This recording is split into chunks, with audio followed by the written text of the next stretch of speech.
Bonjour à tous, hashtag un jour un poème.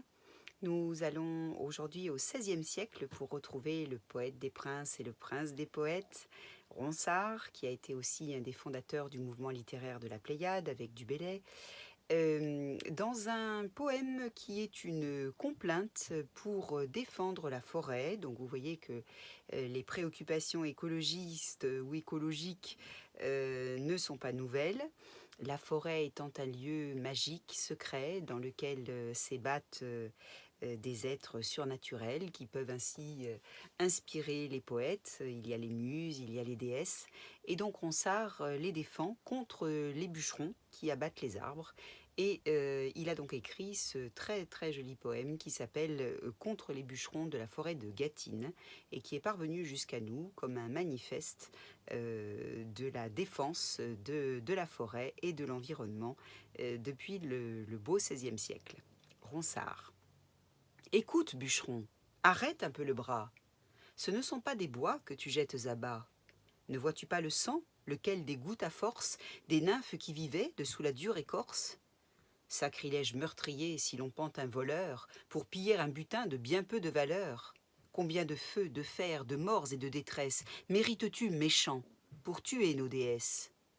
Forêt, haute maison des oiseaux bocagés, plus le cerf solitaire et les chevreuils légers ne paîtront sous ton ombre et ta verte crinière, plus du soleil d'été ne rompra la lumière, plus l'amoureux pasteur sur un tronc adossé, enflant son flageolet à 4 trous percés, son matin à ses pieds, à son flanc sa houlette, ne dira plus l'ardeur de sa belle Jeannette.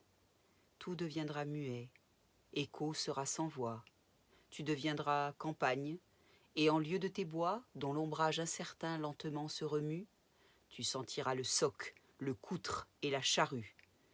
Tu perdras ton silence, et haletant d'effroi, ni satyre ni pan ne viendront plus chez toi. Adieu, vieille forêt, le jouet de Zéphyr, où premier j'accordais les langues de ma lyre, où premier j'entendis les flèches résonner d'Apollon qui me vint, tout le cœur étonné, où premier admirant la belle Calliope, je devins amoureux de sa neuvaine trope. Dans sa main sur le front, 100 roses me jeta, et de son propre lait, Euterpe m'allaita. Adieu, vieille forêt, adieu, tête sacrée, de tableaux et de fleurs autrefois honorées, maintenant le dédain des passants altérés, qui brûlaient en été des rayons éthérés, sans plus trouver le frais de tes douces verdures, accusent vos meurtriers et leur disent injures. Adieu, chêne, couronne aux vaillants citoyens, arbre de Jupiter, germe d'Odonéen, qui premier aux humains donnâtes à repaître, peuple vraiment ingrat, qui n'ont su reconnaître les biens reçus de vous, peuple vraiment grossier, de massacrer ainsi vos pères nourriciers. Que l'homme est malheureux qui au monde se fie. Ô Dieu, que véritable est la philosophie qui dit que toute chose à la fin périra et qu'en changeant de forme, une autre vêtira. De Tempé la vallée, un jour sera montagne, et la cime d'Athos, une large campagne. Neptune quelquefois de blé sera couvert. La matière demeure, et la forme se perd.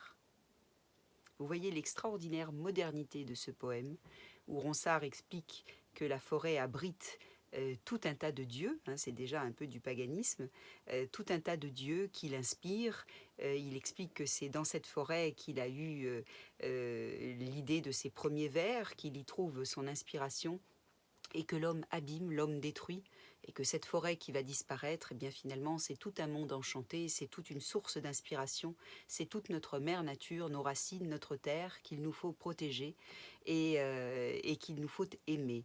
C'est donc un poème qui montre effectivement que ces grands thèmes ne sont pas ceux du XXIe ou du XXe siècle, mais que de tout temps, des gens se sont souciés de vivre en harmonie avec la nature, en la respectant, en l'aimant, en vivant aussi, mais en étant peut-être intelligent vis-à-vis d'elle, et comment dirais-je, ni violent dans la façon de le faire, et ni inconscient dans la manière de l'abîmer. Voilà, j'espère que vous aurez aimé ce poème contre les bûcherons de la forêt de Gâtine de Ronsard, qui est parvenu jusqu'à nous 5 siècles plus tard. Je vous souhaite une excellente journée, je vous dis à très vite.